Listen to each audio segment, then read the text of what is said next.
Tahukah adik-adik apa itu gaya? Seperti ini, bukan. Seperti ini, bukan juga. Atau seperti ini, tentu bukan.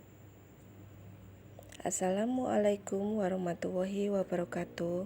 Hai anak-anak, bagaimana kabarnya? Semoga sehat ya. Hari ini kita akan belajar materi tentang gaya. Disimak baik-baik ya.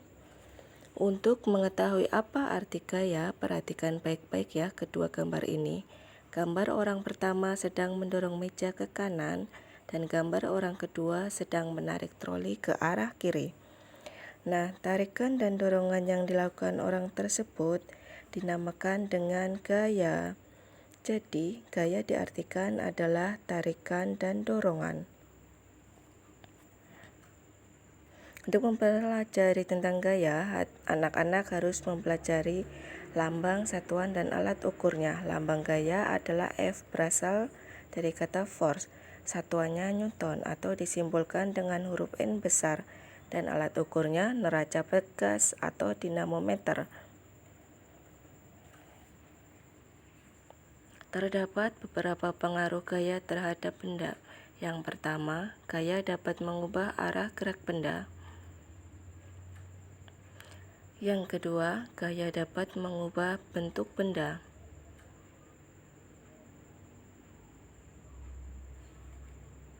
Yang ketiga, gaya dapat mengubah kecepatan benda.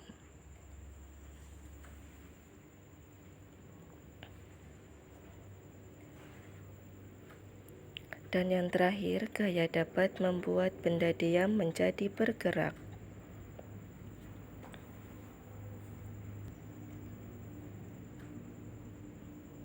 Selanjutnya kita bahas macam-macam gaya.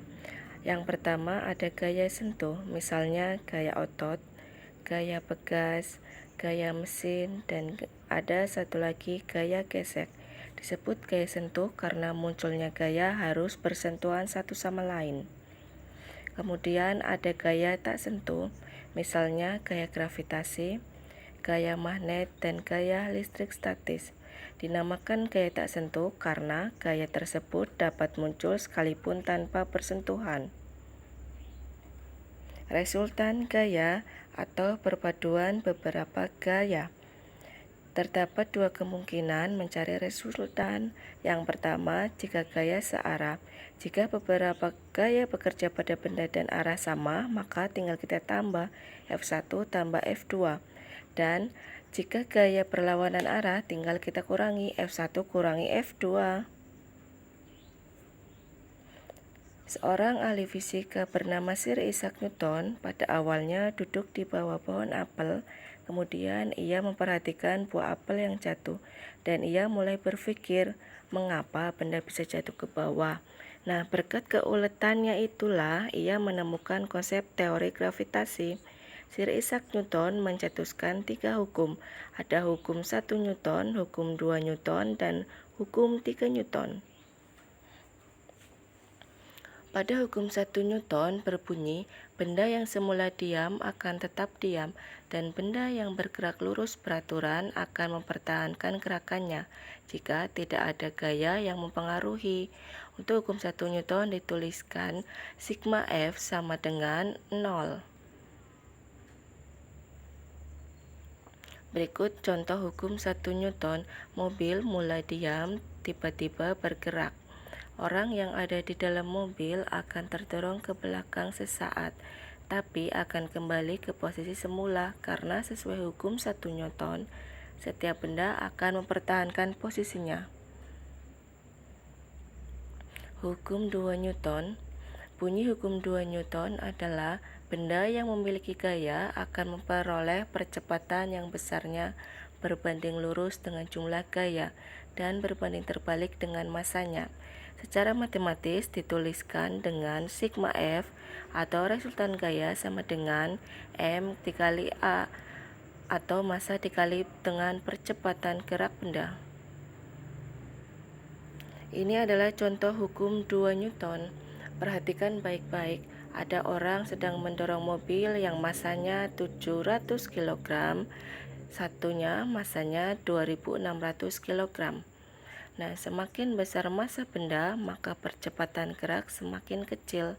Artinya, mobil yang memiliki massa yang kecil akan bergerak lebih cepat dibandingkan mobil yang massanya lebih besar. Ini contoh hukum 2 Newton yang lain adalah seperti ini.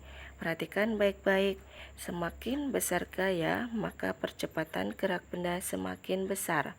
Artinya, mobil yang didorong oleh lebih dari satu orang akan memiliki gerak yang lebih cepat dibanding mobil yang hanya didorong oleh satu orang saja. Nah, yang terakhir, hukum 3 Newton. Bunyinya, jika kita memberikan gaya aksi pada benda, maka benda akan memberikan gaya reaksi yang besarnya sama tapi arahnya berlawanan. Nah, secara matematis, bunyi hukum 3 Newton dituliskan F aksi sama dengan min F reaksi. Karena berlawanan, jadi ada lambang negatif. Ini adalah contoh hukum 3 Newton dalam kehidupan sehari-hari. Contoh pertama, ada gerakan roket meluncur. Saat ada gaya dorong yang sangat kuat ke arah bawah, maka roket meluncur ke atas. Contoh kedua, gerakan orang mendayung. Saat dayung digerakkan ke belakang, maka perahu terdorong ke depan. Nah, satu lagi ada gerakan orang berenang. Saat tangan digerakkan ke belakang, maka tubuh orang akan terdorong ke depan.